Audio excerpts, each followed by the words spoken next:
Yung mga nag-share ba, Kuya Mark, bawa sa Facebook, nag-share lang ha, hindi sila yung actual nag-post. Sila din po ba ay liable sa RA 99995? Yes, liable siya. Iba ang cyber libel sa anti-photo and video voyeurism.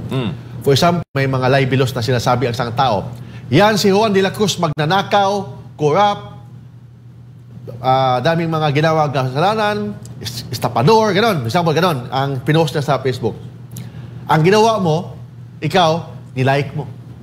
Are you liable for cyber libel? Hindi. Kasi, that's freedom of press.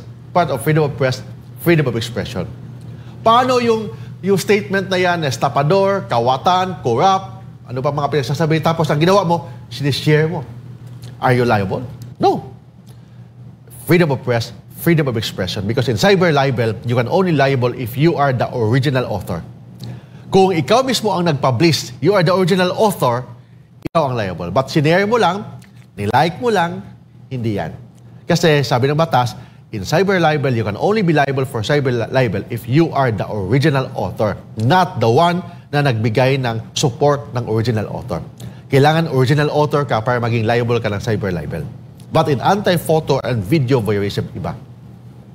The mere fact that you share the photo, you share the video of a person na gumagawa ng sexual activity or picture or video ng private parts ng isang tao, shinare mo, pinablish mo, kinopya mo, that's already in violation ng anti-photo and video voyeurism. Bakit?